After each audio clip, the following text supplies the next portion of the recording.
Man, Amanda Serrano, Katie Taylor, this is probably one of the best fights I've seen in a long time, to be honest with you. 19,000 people in Madison Square Garden, sold out arena. The place was rocking. You know it's dazn and Matchroom, so they always got that thing moving and stuff.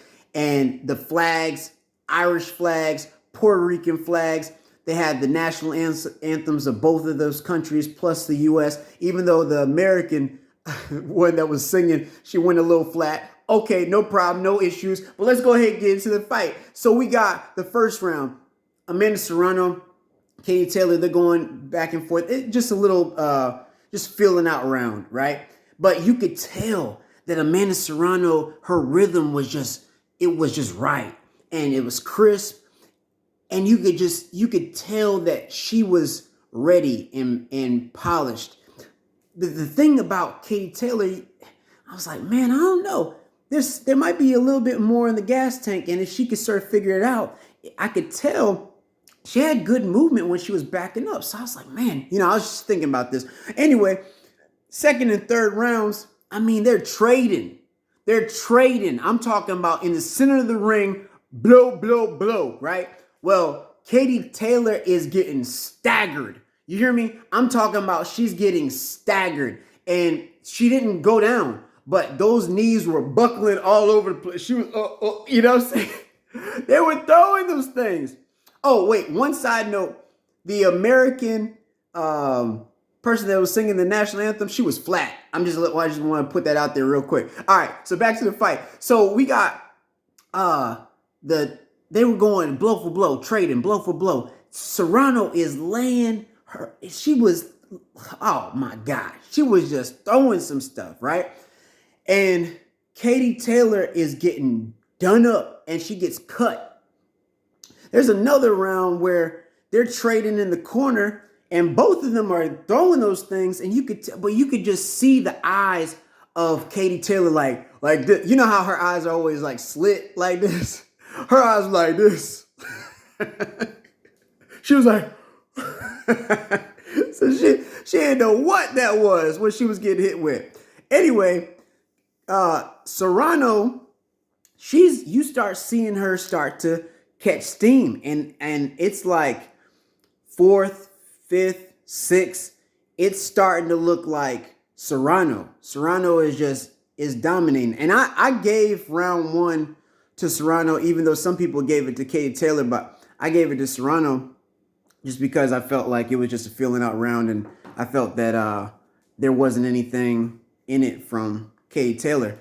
But regardless, at this point of the fight, around the sixth round, Amanda Serrano is in the driver's seat, okay? We only got 4 more rounds because it's a 10-round fight, right? So just always remember that with the women's boxing, it's 10 rounds, 2-minute rounds, okay?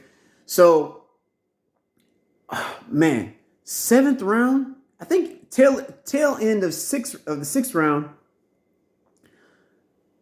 Katie Taylor starts to realize that if I stick and move,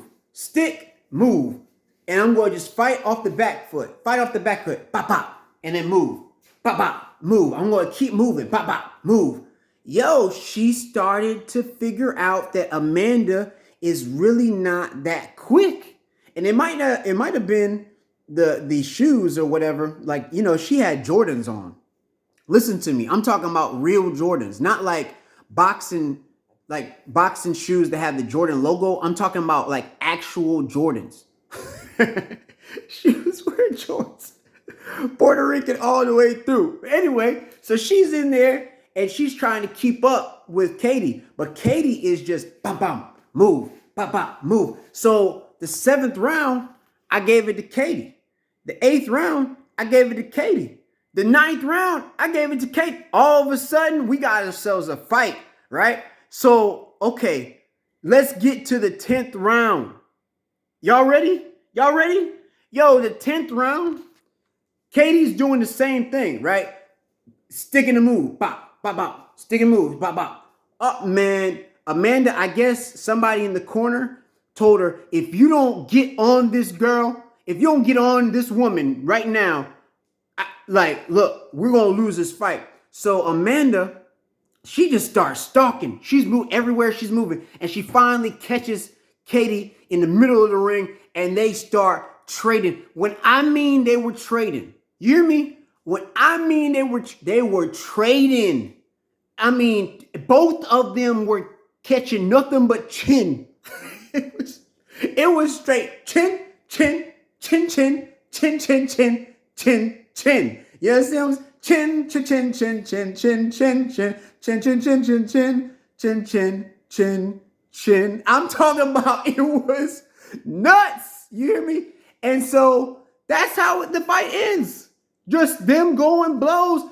Everybody's standing. There's nobody sitting for the whole 10th round. It's just matter of fact, really the 9th round, people started standing there. I don't really think people really sat down too much, but the 10th round, it was so loud. Okay, here, let me give you this. It was so loud that in one of the rounds, I can't remember if it was the 4th or the 5th, the bell rang, but the ref couldn't hear it. So they had to ring it again, and they were still, and the fighters were like, I think the bell rang, and then the ref was like, oh, and he stopped it.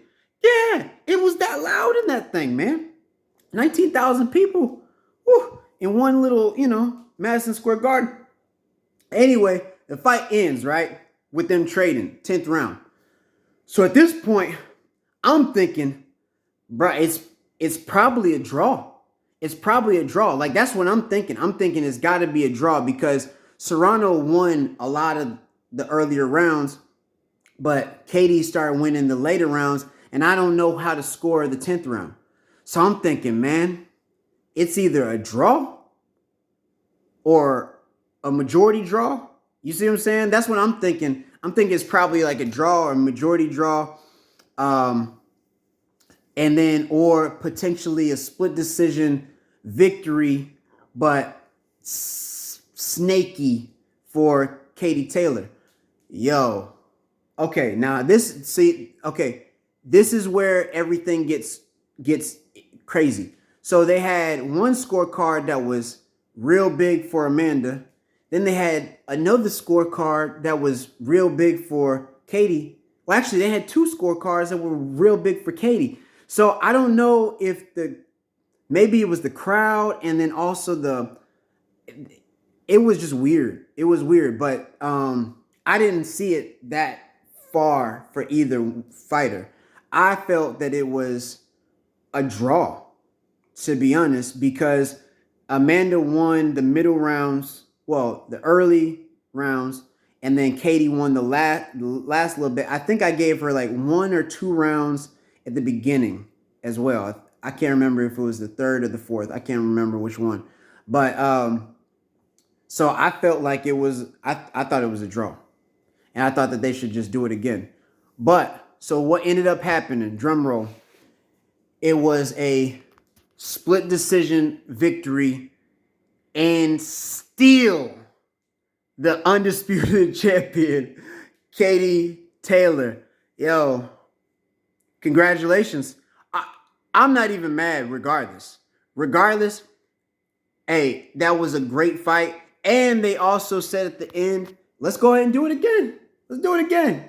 Why not? Well, Katie Taylor said, let's do it again. Why not? Let's do the rematch. And Amanda was like, well, whatever my team thinks. So, man, I tell you, that was a good fight. And and here's the best part of the fight, right? Here's the best part of the whole thing. Eddie Hearn and Jake Paul got booed. They promoted the fight, and both of them got booed. And Eddie Hearn always gets booed on his stuff. But I don't know why he gets booed all the time. Like, why? If y'all know why, let me know. But he got booed, but he didn't get booed like Jake Paul got booed. I mean, Jake Paul they were like, they had the little baby in it. Boo! Boo! Everybody would boo. Like, it was bad for Jake Paul. Oh, Jake, and he had the little rose-colored shades and stuff. Boo! And they were boo. People sounded like cows. Hey, yo, hey man, it's been great. Y'all know what we gonna do. Shakur Stevenson, Oscar Valdez is about to go down right now. We about to, you know how we still turn in this thing, man. That's how it is. So with that being said, as always, peace, one love it. Let's do it. We out here.